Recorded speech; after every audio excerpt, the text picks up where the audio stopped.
20औं दिनदेखि भिजिट भिसाको आवरणमा राज्यको संयन्त्रले नीति बनाएर गरिरहेको मानव बेचबिखनको कुराहरू बाहिर आएका छन्। सम्माननीय सभामुख महोदय, संसद चलाउनु यो चाहिँ संसदीय अभ्यास होइन, यो दादागिरी हो। यो दादागिरीको बन्द गर्नुहोस्। धन्यवाद। दुईटा महत्त्वपूर्ण राजनैतिक दलहरूले महत्त्वपूर्ण विषयमा आफ्नो फरक मत राखिराखेका छन् र विरोध जारी राखेको। सम्माननीय सभामुखज्यू, मैले राख्ने कुरा केही पनि छैन। संसदमा यसरी आन्दोलन भइरहँदा यसरी संसद चलाउनु के उचित हुन्छ? उचित हुँदैन भन्ने मलाई लाग्छ सम्माननीय सभामुखज्यू। त्यही भएर कुरा केही नराखी उहाँहरू पनि हामीहरू पनि जनताले जितेको जनप्रतिनिधि हो। भिजिट भिसा प्रकरणमा दोषीलाई कारबाही गर्ने भन्ने मागमा सबैले साथ दिनुहोस्। अरू कुरा केही नगरी यसरी संसद चलाउनु यो चाहिँ संसदीय अभ्यास होइन, यो दादागिरी हो। यो दादागिरीको बन्द गर्नुहोस्। धन्यवाद। अनि सभामुख महोदय, विगत लामो समयदेखि 20औं दिनदेखि भिजिट भिसाको आवरणमा राज्यको संयन्त्रले नीति बनाएर गरिरहेको मानव बेचबिखनको कुराहरू बाहिर आएका छन्। सम्माननीय सभामुख महोदय, यो राज्य जनताको लागि हो कि शासकहरूको लागि हो?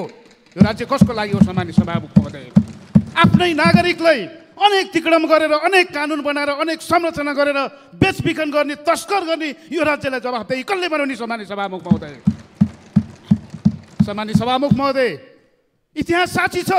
आम नागरिकको सुरक्षाका लागि, जनताका हितका लागि यो राज्य भन्ने अवधारणा आएको हो, शासकहरूका लागि होइन। म स्मरण गराउन चाहन्छु, आज त सङ्ख्या होला, आज तपाईँहरूसँग दम्ब होला। अफ्रिकामा एउटा भनाइ छ सम्माननीय सभामुख महोदय, एउटा भनाइ छ, अफ्रिकामा एउटा उखान छ सम्माननीय सभामुख, until the lions have their own historian, the history of hunt will always glorify the hunters। जबसम्म शासकहरूको आफ्ना इतिहास लेख्ने इतिहासकारहरू हुनेछन् त्यति बेलासम्म शिकारको होइन, शिकारीको इतिहास लेखिनेछ। के आज तपाईँहरू शिकारीको इतिहास लेख्न खोज्दै हुनुहुन्छ? जनतालाई शिकार गरेर, जनतालाई दुःख दिएर यो राज्यका संरचना बनाइरहनु भएको छ।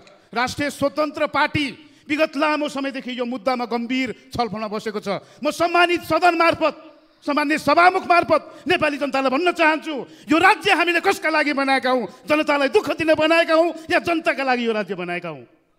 तमाम नेपाली जनतालाई रोजगार दिन नसक्ने, खाना लाउने बासको व्यवस्था गर्न नसक्ने अनि जीविकोपार्जन गर्न विदेश जाने महिला दिदीबहिनी र दाजुभाइहरूलाई ठग्ने यो राज्यको यो संरचना जवाबदेही हुनुपर्छ कि पर्दैन? राज्यका धेरै नीतिहरू, राज्यका धेरै संरचना यसमा संलग्न छन्। गृह प्रशासनको कुरा आएको छ, गृह प्रशासन अन्तर्गत अध्यागमन कार्यालयको कुरा आएको छ र हामीले त्यसको जवाबदिता माग्दाखेरि आज हामीलाई यो सदनमा बल प्रयोग गरेर हामी कराइरहँदा फेरि सदन चलाउने यो हुन सक्दैन। सम्माननीय सभामुख महोदय, छानबिन समिति चाहिन्छ। सरकार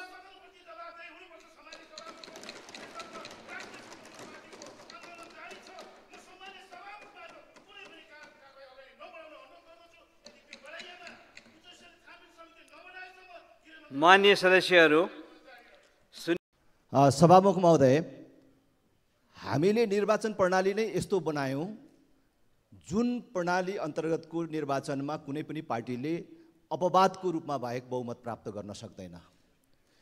सबै विचारहरूले यहाँ उपस्थित हुन पाउने, एक सिट मात्रै भएको राजनीतिक दलले पनि प्रतिनिधित्व गर्न पाउने गरेको निर्वाचन प्रणालीको व्यवस्था छ। त्यसकारण यो संसदमा 100 सिट भएको पार्टी र 1 सिट मात्रै भएको पार्टीको पनि उत्तिकै मर्यादा र उत्तिकै हैसियत हुनुपर्दछ। गणितमा फरक होला, सरकार बनाउने कुरामा फरक होला, तर कुनै पनि विचारलाई निषेध गर्न नपाइने गरी निर्वाचन प्रणाली बनाइएको छ। तर जसले यो निर्वाचन प्रणाली बनायो उसैले यो विधिलाई उल्लङ्घन गर्न हुन्न।